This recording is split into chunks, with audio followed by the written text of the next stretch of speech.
Ready to move in premium triplex villas at Bachapalli APR Projects.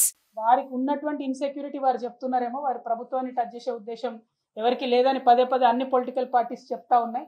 అయినప్పటికీ ఒక ప్రతిపక్ష నాయకుడు మాట్లాడినట్టు దారుణాతి దారుణమైనటువంటి పదజాలంతో గౌరవ కేసీఆర్ గారిని అనేక సార్లు ఏకవచనంతో సంబోధించడం, ప్రతిపక్ష నాయకులందరినీ కూడా అంతు చూస్తామని చెప్పి ఒక కాన్స్టిట్యూషన్ పొజిషన్లో ఉన్నటువంటి వ్యక్తి పదే పదే బెదిరించడం, ఇవన్నీ కూడా అమానవీయమైనటువంటి చర్యలు, అప్రజాస్వామికమైనటువంటి చర్యలు.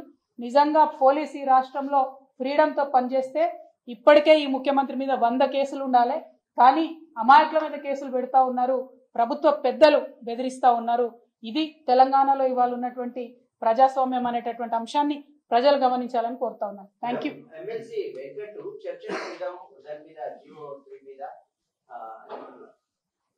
ప్రభుత్వం రేపు పర్మిషన్ ఇస్తే దానిలో ఉన్న లోటుపాట్లన్నీ కూడా తప్పకుండా వివరిస్తాం ప్రజలకు.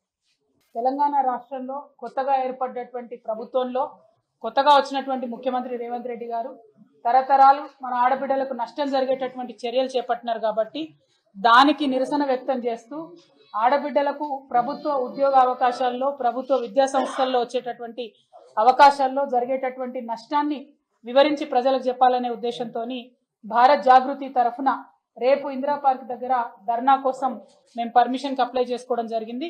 ప్రభుత్వం నుంచి ఇంతవరకు అయితే మాకు పర్మిషన్ రాలేదు. పర్మిషన్ వస్తే ఖచ్చితంగా మన రాష్ట్రంలో ఉన్నటువంటి ఆడబిడ్డలకు అందరికీ కూడా మరి ఎటువంటి నష్టం జరుగుతుంది GO 3 వల్ల, దాన్ని రద్దు చేయాల్సినటువంటి అవసరం ఏముందనేటటువంటి అంశాన్ని వివరించి చెప్పాలనేటటువంటి ఉద్దేశంతో మేము ఉన్నాం. మరి GO 3 అనేటటువంటిది మహిళలకు వచ్చేటటువంటి 33% ఉద్యోగ అవకాశాలను ప్రభుత్వ ఉద్యోగాల్లో దెబ్బతీసేటటువంటి అంశం. దాని గురించి అడిగినప్పుడు గౌరవ రాష్ట్ర ముఖ్యమంత్రి రేవంత్ రెడ్డి గారు మరి కోర్టులు ఎట్లా చెప్తే అట్లా నడుచుకుంటామని చెప్పి చేతులు దులుపుకునే ప్రయత్నం చేస్తూ ఉన్నారు. మేము అడుగుతా ఉన్నాం, అయ్యా ముఖ్యమంత్రి గారు, మీ ఓటుకునే నోటు కేసు కూడా మరి కోర్టులు ఎట్లా చెప్తే అట్లా ఒప్పుకొని మీరు వదిలేస్తారా? ఆడబిడ్డల విషయంలో ఇంత అన్యాయం ఎందుకు? ఓటుకు నోటు కేసులో మీరు బోలెడంత మంది లాయర్లను పెట్టుకొని ఇప్పుడైతే అదే లాయర్లను ప్రభుత్వంలో ప్లీడర్లుగా చేసుకొని ప్రభుత్వం ధనంతోనే మీ సొంత కేసులు మీరు కొట్లాడుతూ ఉన్నారే. మరి ఆడబిడ్డల కోసం కేసీఆర్ గారు సంవత్సర కాలం కొట్లాడినటువంటి కేసుని మీరు అధికారంలోకి రాగానే ఆఘమేఘాల మీద వెనక్కి తీసుకొని కొత్త జీవోని ఎందుకు ఇచ్చినారు?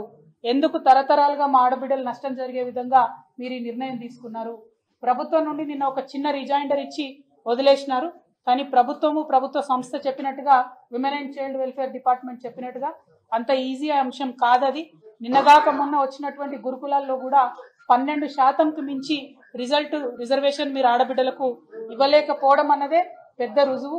GO 3 అనేటటువంటిది తీరని నష్టం ఆడబిడ్డలకు చేస్తుంది. కాబట్టి దాన్ని తక్షణమే వెనక్కి తీసుకోవాలనే డిమాండ్ని మేము చేస్తా ఉన్నాం. రెండవ అంశం,